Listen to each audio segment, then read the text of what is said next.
Assalamualaikum warahmatullahi wabarakatuh. Kembali saya ulangi salam kita. Kelihatannya di sini harus 2 kali salam ya. Assalamualaikum warahmatullahi wabarakatuh.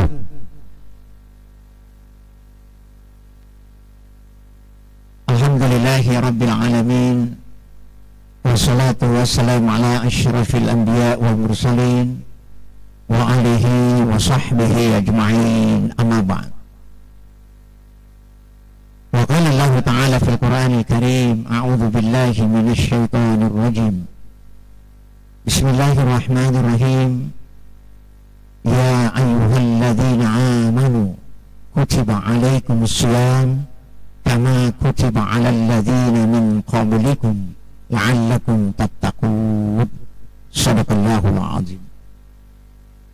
Wahai orang-orang yang beriman, telah diwajibkan atas kalian berpuasa sebagaimana telah diwajibkan atas umat-umat sebelum kalian. La'allakum tattaqun, mudah-mudahan kalian bertakwa. Alhamdulillah wa syukurillah, pada sore hari ini bahagia sekali kita hampir lengkap. Pada kita hormati Bapak Ketua PDM Sidrap hadir bersama kita. Kemudian Ketua KMP terpilih sekalipun belum pelantikan. Selamat kepada Ketua KMP. Ini kader terbaik kita dari pemuda, alhamdulillah. Kemudian ya para tokoh pemuda lainnya yang saya hormati, saya sayangi. Kemudian Nasyiatul Aisyah, selamat juga, telah banyak berbuat dan telah juga memilih kepemimpinan yang baru untuk periode ini. Anak-anakku dari MM yang hari ini melakukan miladnya, resepsi milad yang ke-60. Ya, tentu saja sangat bisa dibanggakan karena baru saja tadi siang atau pagi dilantik. Dan tentu saja sudah siap berkiprah dengan sejumlah agenda yang sangat baik. Kita sudah dengarkan tadi beberapa hal ke depan akan coba disampaikan dan dikaji lebih jauh. Sayang sekali anak-anak kita dari MM ada IPM ya, ada anak kita dari pengurus IPM, sekalipun hari ini juga sibuk ya, ada training ya. Saya masih ingat istilah training center ya. Kalau sekarang serial latihan dasar kepemimpinan ya. Ya. Saya nggak tahu apa lagi namanya, tetapi kelihatan sudah kurang pedas ya, tidak sepedas training center yang dulu. Perlu dikasih sedikit supaya pedas-pedas ya. Karena beda sekali kader tahun 70-an ya, awal-awal training itu IPM, kemudian 80-an, 90-an, bahkan sampai 2000-an masih ya, belakangan ini kelihatan berubah ya. Tapi itu perlu tetap didampingi karena penanaman sikap penting, jauh lebih penting daripada ilmu. Ya, karena boleh orang pandai tapi sikapnya tidak bagus, itu tentu kurang.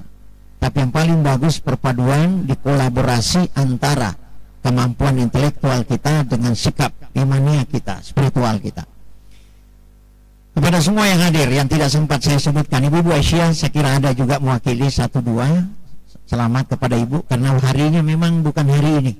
Beberapa hari yang lalu Bu Aisyah yang justru menguasai ruangan ini karena beliau punya acara. Nah ini acaranya YMM, maka YMM tentu kelihatan lebih banyak, yang merah itu lebih banyak ya. Oleh karena itu sekali lagi selamat kepada semua. Insya Allah sore hari ini saya diminta untuk menyampaikan kultum. Saya mengambil tema atau bahasan puasa dan kesehatan. Ayat tadi saya bacakan perlu kita ketahui semua, terutama nandaku. Allah menuliskan kata kutiba, padahal diterjemahkan diwajibkan. Telah diwajibkan atas kalian. Seharusnya di situ diterjemahkan telah dituliskan. Ya, karena kata kutiba berasal dari kata menulis, kutiba dituliskan. Apa maknanya? Para mufassir menjelaskan itu artinya bahwa puasa ini telah dituliskan pada kitab-kitab sebelum kitab Al-Quran. Jadi nabi-nabi dahulu juga berpuasa seperti kita. Bahkan puasanya lebih serius. Ada 3 perbedaannya paling tidak. Pertama, puasa orang dulu zaman-zaman Nabi sebelum Rasulullah, ya Muhammad sallallahu alaihi wasallam, karena semua Nabi tetap dipanggil Rasul, ya Rasulullah semua. Tapi sebelum Rasulullah Muhammad SAW itu puasanya sehari semalam. Kita kan cuma sehari, semalamnya tidak lagi.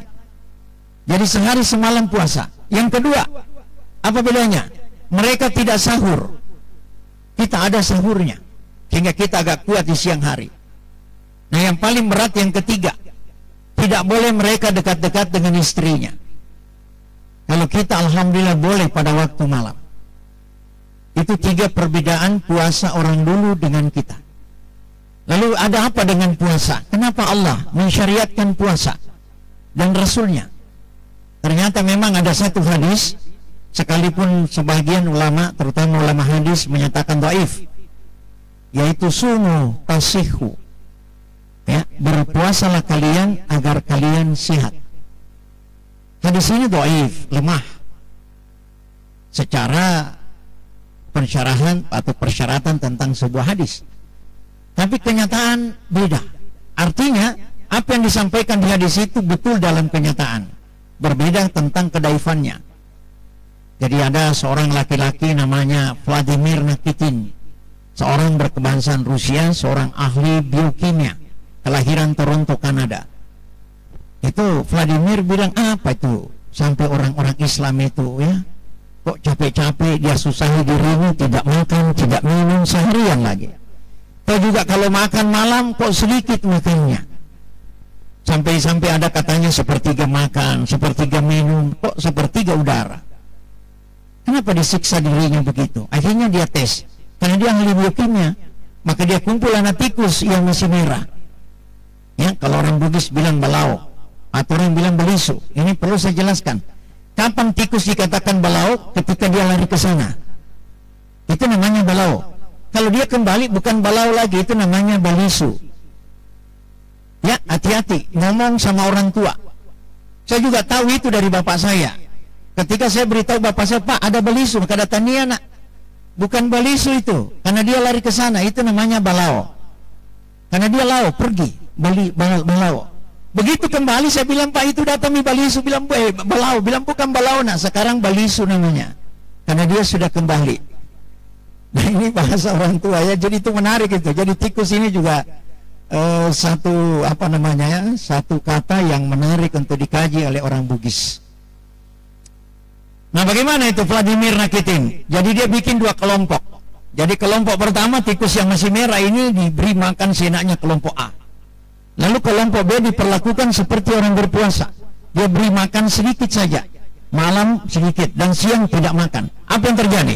Ini cukup menakjubkan. Artinya seakan-akan membenarkan hadis yang didaifkan oleh para ahli hadis.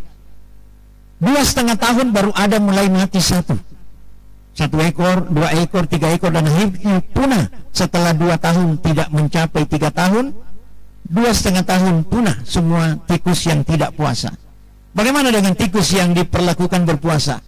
2,5 tahun belum ada mati, 3 tahun belum ada mati seekor pun, 3,5 tahun juga belum ada yang mati. Nanti 4 tahun usianya baru mulai ada satu persatu mati, dan akhirnya habis tanpa dia mencapai usia 5 tahun. Jadi ternyata tikus itu cuma 4 tahunan usianya. Jadi kalau dapat tikus yang sudah botak-botak itu, itu sudah 4 tahunan itu. Nah, apa kesimpulan kita? Ini 1,5 tahun lebih, atau setidaknya 60% jauh lebih sehat orang yang berpuasa dibanding yang tidak. Dan memang alat pencernaan kita paling tidak ada 5, ya. Pankreas, hati, usus besar, usus halus, ya. Sebagai alat pencernaan kita itu sibuk ketika kita habis makan. Apa kerjanya? Untuk menghancurkan, menjadikan semuanya menjadi normal. Itu 8 jam. Jadi bisa dibayangkan orang kalau sarapan pagi jam 7, mestinya kita nanti makan jam 3 sore. Tapi jam 10 makan lagi, jam 12 makan lagi. Kalau jam 12 makan, tentu malam baru istirahat itu, jam-jam 9 malam. Bagaimana kalau kita makan malam? Tentu tengah malam baru habis. Ternyata ada orang masih makan jam 10 malam, masih makan beroncong misalnya, atau makan martabak, makan terang bulan jam 10. Itu berarti baru pagi, baru bisa istirahat alat pencernaannya yang 5 tadi. Nah, ternyata berpuasa luar biasa. Kita berpuasa, kita sahur pukul 4, jam 12 siang selesai pekerjaannya 5 alat pencernaan kita. Nah, apa yang dilakukan setelah jam 1? Nah, perempuan biasanya atau ibu-ibu khususnya, kalau jam 1 itu, kalau dia misalnya menyapu di rumahnya, sudah beres semuanya, sudah bersih, sudah dipel, semua juga di atas, plafonnya sudah dibersihkan, tidak ada lagi. Biasanya ibu-ibu berpikir, wah, saya mau buka lemari deh, barangkali banyak baju yang sudah tidak terpakai. Mau ke dapur, siapa tahu ada panci sudah bocor, tidak terpakai. Itu dikumpul, lalu dia apa? Dibuang. Nah, begitu juga alat pencernaan kita tadi yang 5 itu, terutama hati dengan ginjal. Apa yang dilakukan hati dengan ginjal?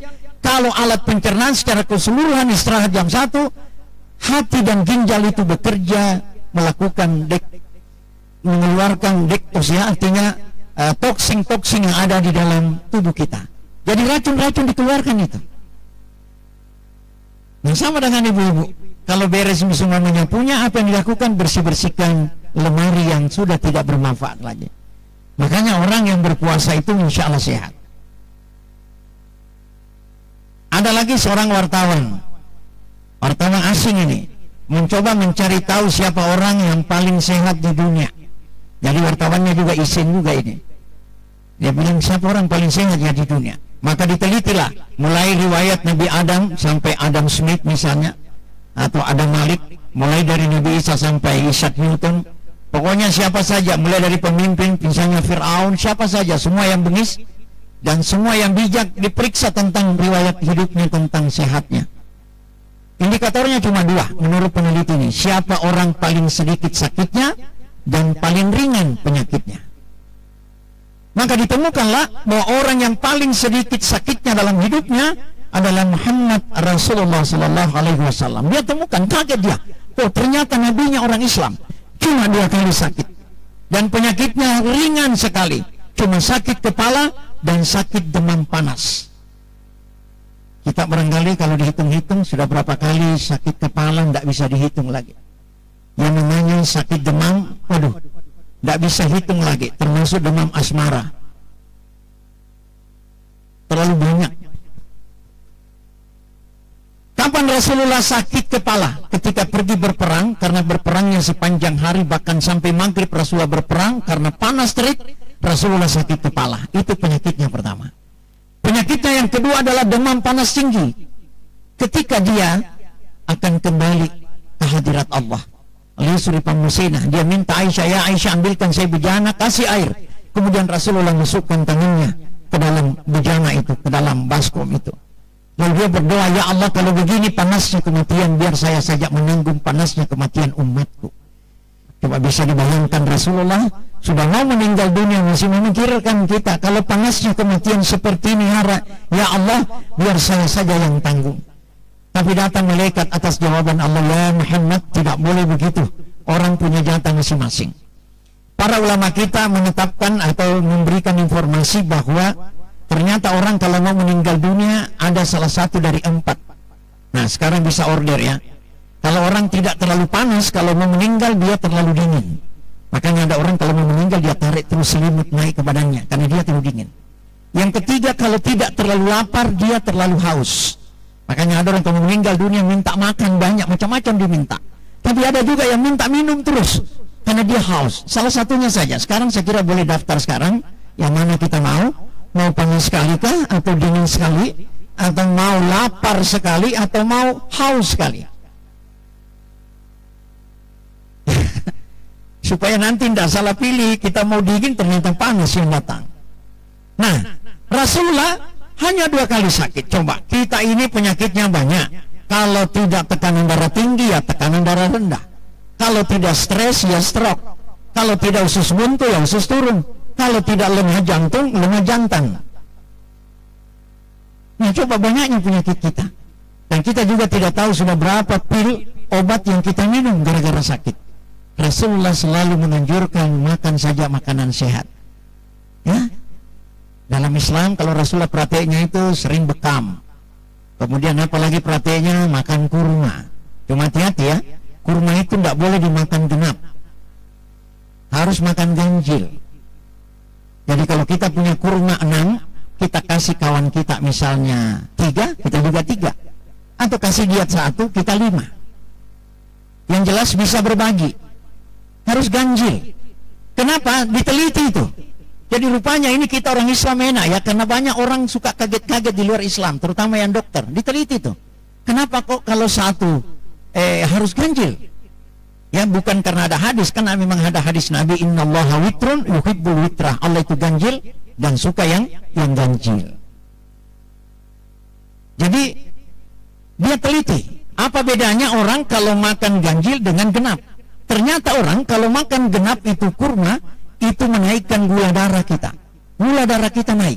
Tapi kalau makan 1, selain dapat berkah, kita menjadi netralisir kesehatan kita. Jadi terutama kurma ajwa ya, itu ada hadisnya lagi kurma ajwa. Kurma ajwa itu Nabi pernah bilang, siapa yang makan kurma 7 biji ajwa di pagi hari, maka dia sampai sore hari terbebas dari racun dan sihir. Ada lagi dokter kaget, apa itu kok bisa? Tidak kena sihir dan tidak kena racun dengan makan 7 biji kurma. Diteliti itu. Akhirnya dia temukan dan geling-geling kepala.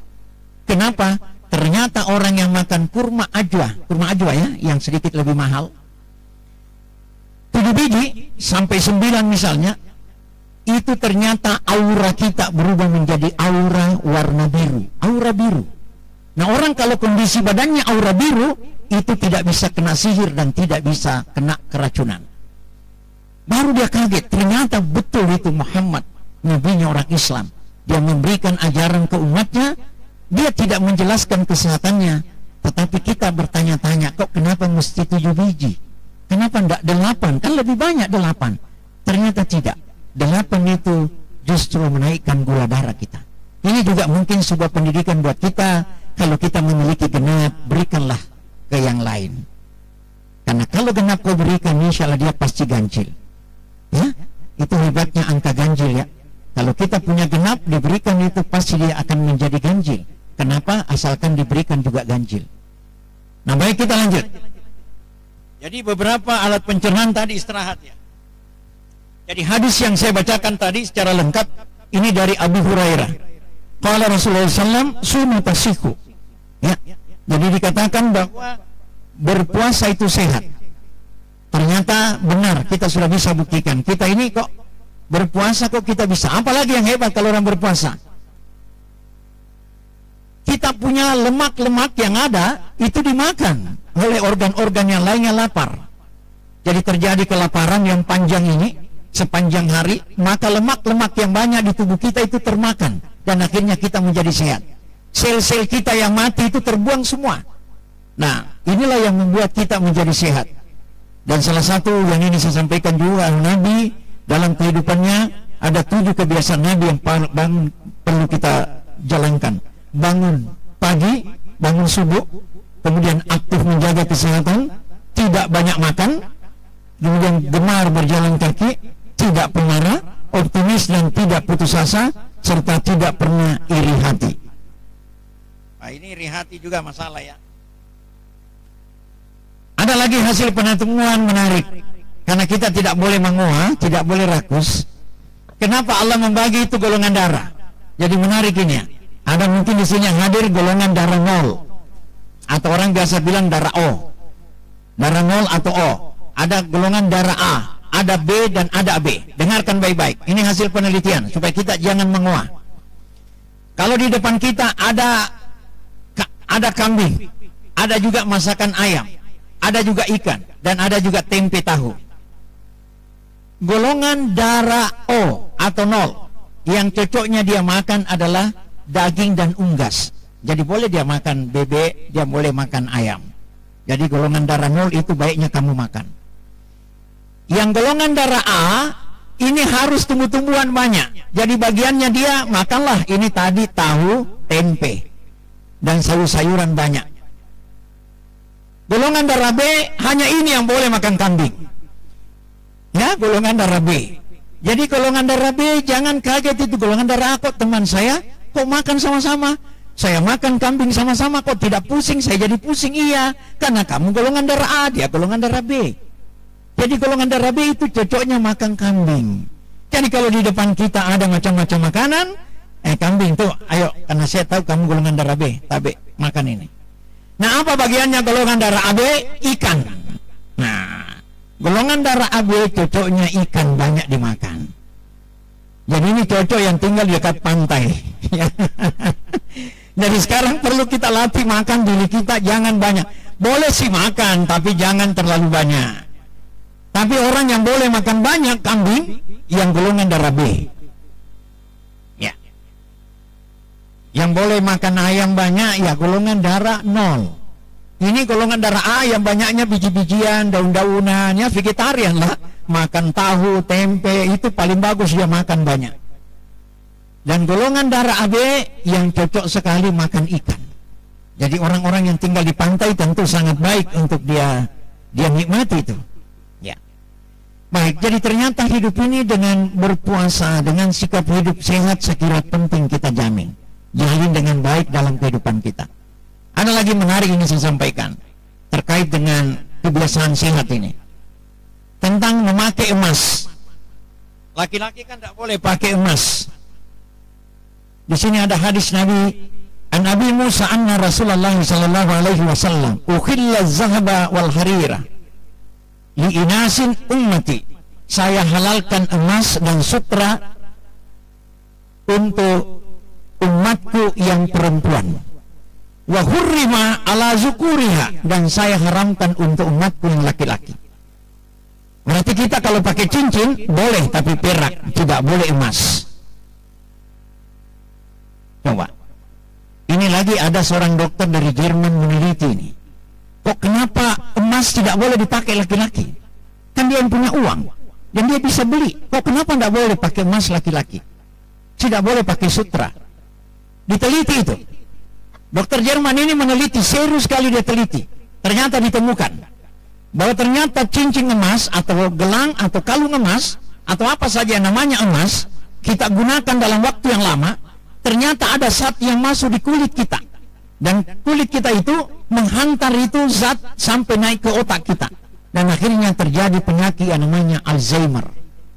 Alzheimer itu daya ingat kita kurang dan kulit kita berkeriput seperti kulit jeruk, dan itu sudah ditemukan 2 laki-laki kena begitu. Kalau kita masih ingat dulu ada artis bintang film cowboy namanya Charles Bronson, ya, tulisannya Charles Bronson. Kemudian yang kedua Sugar Ray, seorang petinju, itu kena dua-duanya penyakit Alzheimer. Dan ternyata 2 orang itu suka pakai emas, dia gemar semua pakai kalung emas. Lalu pertanyaannya, kenapa perempuan boleh?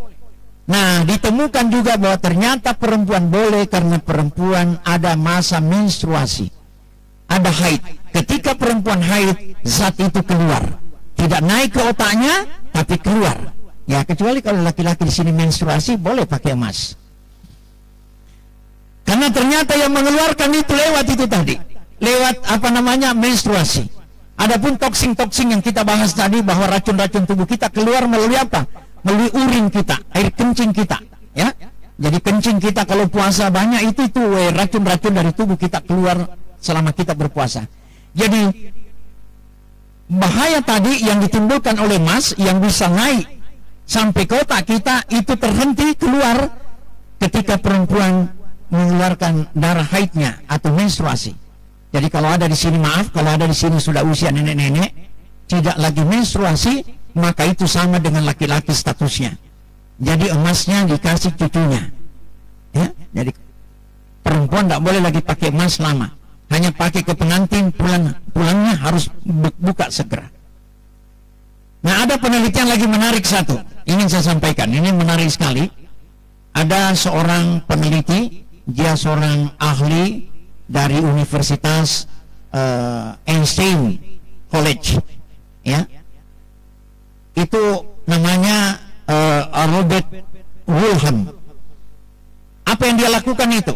Dia mencoba meneliti kenapa perempuan kalau dicerai harus dia menunggu 3 kali suci atau setidaknya 3 bulan. Kenapa mesti nunggu? Padahal Adam itu CLBK-nya siap maju.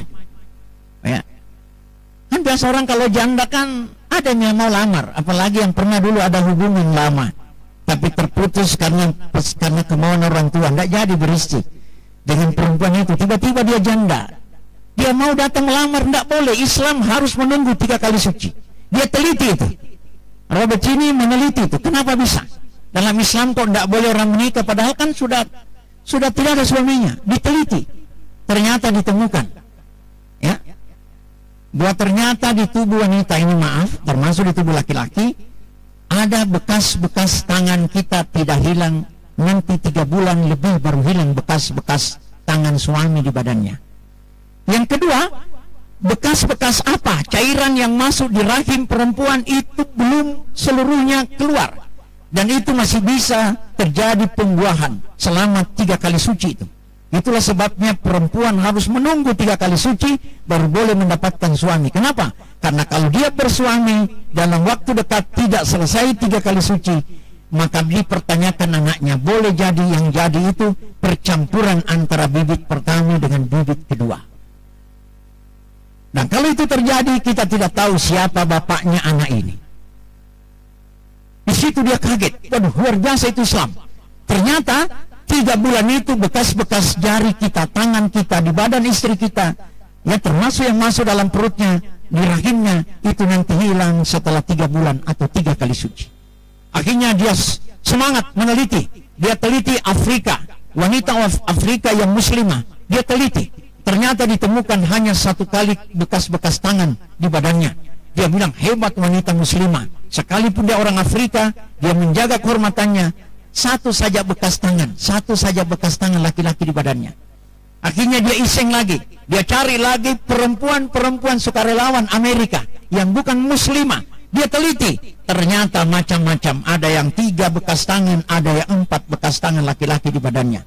Akhirnya berkesimpulan, perempuan paling suci di dunia, yang paling menjaga kehormatannya adalah wanita-wanita muslimah. Karena dia sudah periksa wanita Amerika yang modern, ternyata tidak satu pun ditemukan hanya 1 bekas laki-laki di badannya, tapi dia temukan 2, 3 sampai lebih dari itu. Akhirnya ada iseng-isengannya yang terakhir yang menarik. Dia teliti istrinya juga. Dia cari tahu berapa bekas sentuhan tangan di badan istrinya. Kaget dia, ternyata 3 bekas tangan laki-laki di badan istrinya. Didudukkan istrinya baik-baik. Benarkah kamu selingkuh? Bilang, betul. Kita 3 punya anak kita 3. Yang pertama itu anakmu, anak kita. Tapi anak yang kedua dan ketiga anaknya orang lain. Coba.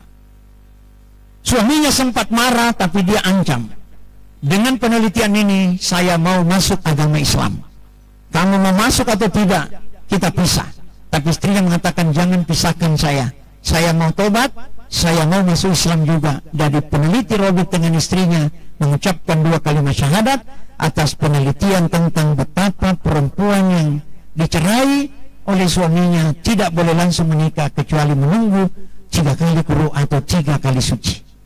Nah, inilah beberapa hal yang menarik dalam Islam yang perlu kita kaji lebih jauh, bahwa betapa agama kita ini secara medis, ya, karena hanya biasanya Kristen itu mengklaim bahwa dialah agama yang paling mendahulukan kesehatan. Sebetulnya kitalah orang Islam, karena hampir semua persoalan-persoalan banyak terkait dengan kesehatan memang Rasulullah tidak katakan, tapi nanti orang-orang lain membuktikan bahwa ternyata dengan cara itu sangat sehat.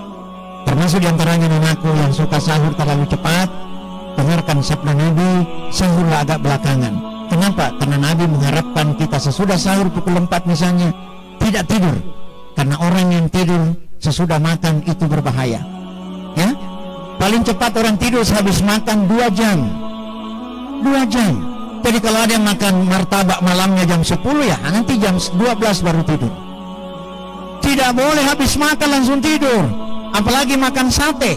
Makan sate baru tidur, ini penyebab orang kena penyakit usus. Dan sekarang ini banyak orang kena penyakit usus, kanker usus. Kenapa? Bagaimana bekerja pencernaan, kita tidur, ya, kita tidur.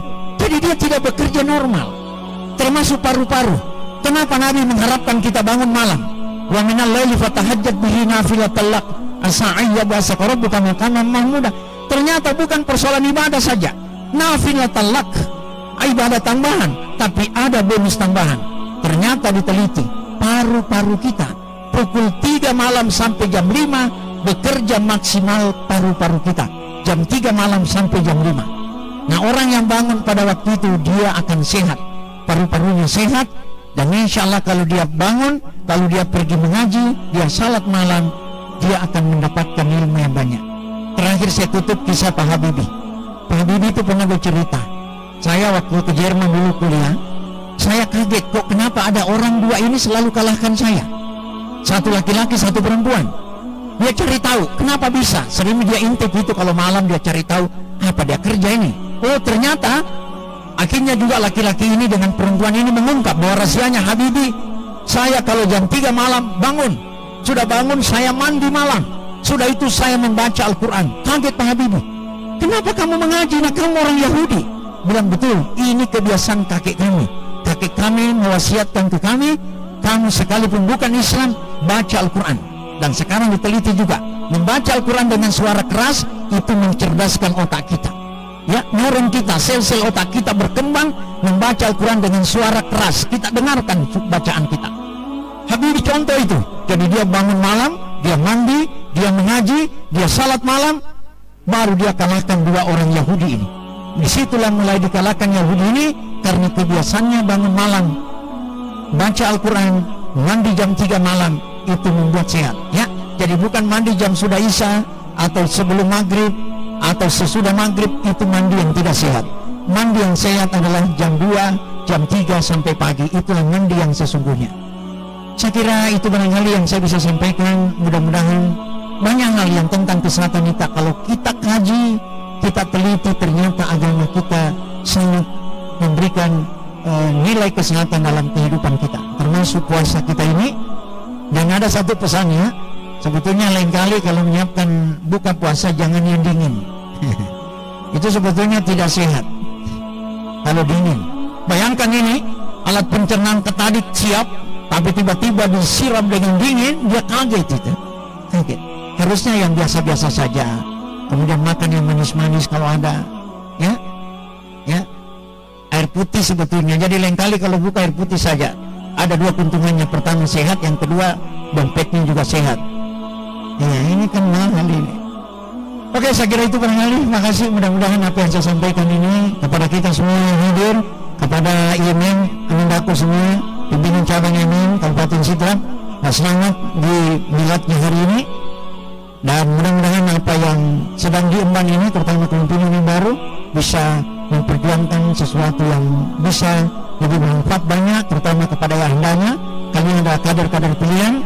Kami nanti mungkin tinggal berapa tahun, karena usianya ini 60, saya masih lebih tua 6 tahun, sehingga saya mungkin lebih dulu meninggal dunia, sehingga kalianlah melanjutkan estafet kepemimpinan kita di Siden dan Rapang ini. Terima kasih. Nasrun minallah wa fathun qarib. Assalamualaikum warahmatullahi wabarakatuh.